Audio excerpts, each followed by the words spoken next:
It's one of the biggest controversies in the borough of the Bronx this year, the rezoning of Jerome Avenue. When we talk about it, there's some who are for the big project and others who aren't against, or against it, I should say, and we're actually talking about what it will do to the community. Now, discussing what the major issue is, we welcome now CASA leader Carmen Vega Rivera, and good to have you here. Thank you. Good morning.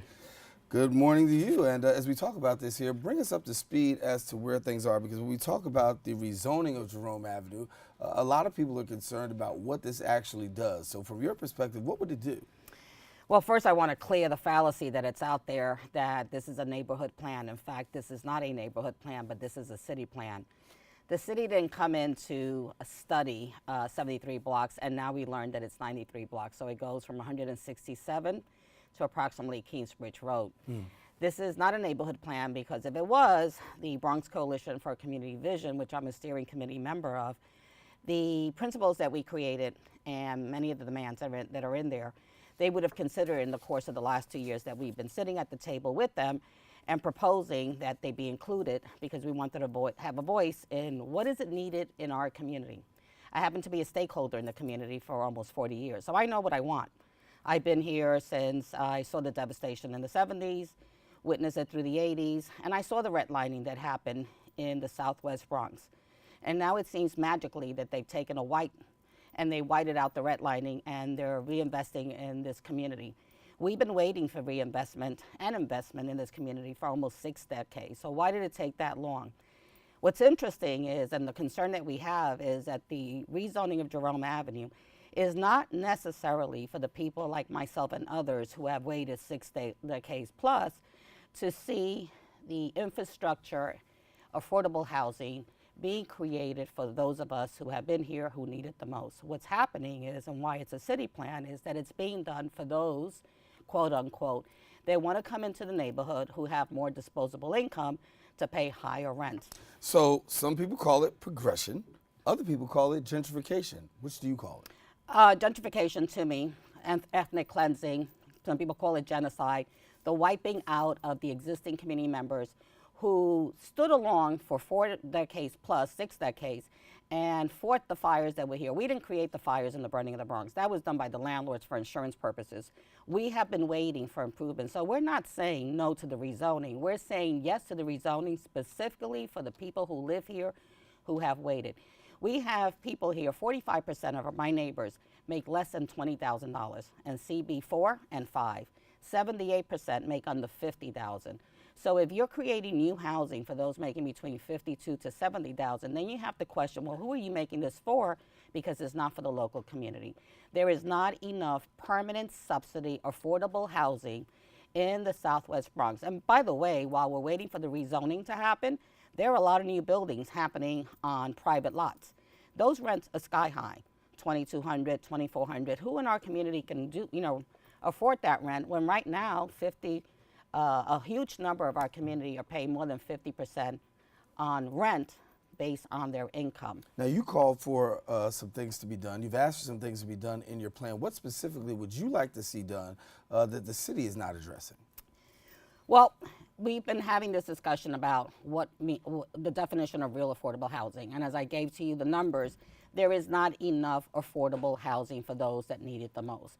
So we need real permanent subsidies with developers that if they're coming in here, that at least 50% of the new development has to be for the area median income of $30,000 or less, which is that number I gave you of 45 making under 20,000, 78 making under 50. So we need, and then we need permanent subsidies. We don't need subsidies with expirations, because what do you do when an expiration happens and you're 50 and that subsidy ends and you're 75 or 80? Where are you going? Let's be real. We also have to look at the senior population, which is being looked at. We have to look at the people with disability. We have to look at the homeless population. We have a huge population we have to look at presently in our neighborhood. And also, we already have a mixed neighborhood with incomes, and it's here. And then we have to look at the issue of preservation. What are we preserving if up the block from where I live, a rent-stabilized apartment, 3-bedroom, is asking for $3,200? Let's just be real. The numbers are fuzzy. The scale is not evened out. How is a person looking for a rent-stabilized apartment in a preserved building going to afford $3,200, yet they can't get into a new building because they don't qualify based on income? Something's not right. So There are public meetings that have been held, Yes. and what's been the result there? Very little. We've been shouting for over 2 years. We've been demanding, we've been meeting, we've been proposing from the scope plan that did not include the Coalition for Community Vision's platform, which was very clear. Then we've had the hearings. Community boards all approved it. Now we're having hearings, and on November 27th, City Planning is supposed to once again be making a decision on what's best for us. What's best for us is that they sit with us and understand what our demands are and our needs are, and then let's be real, then include it, because we know best. We've lived it, we survived it, and we know what we want. If we are looking at the infrastructure, what do you think is going to happen with the schools and 12,000 people coming in here and children? What's going to happen to the subway system? There's no need for me, parks and other services, if I can't afford to live in this neighborhood, if I don't have affordable housing. I won't be here to enjoy the amenities that so many others are wanting to see and waiting for. So if real housing is not done based on the numbers that exist right now, but you're doing it based on the numbers that are coming in with disposable income, then what you're going to be doing is gentrifying the neighborhood more. The rezoning causes displacement. No one can argue that with me. I don't care where they come from. It's causing displacement. Right now, we have over 18,000 people going through the housing court system, through eviction. 1 out of every 4 tenants here in the Bronx, Southwest Bronx. What does that tell us? We have the highest throughout New York City. Something is happening. Landlords have wind of what's going on. Land value is going on. Up, land is being changed, and people are seeing a profit. Who's profiting? Developers and landlords. How are they doing that?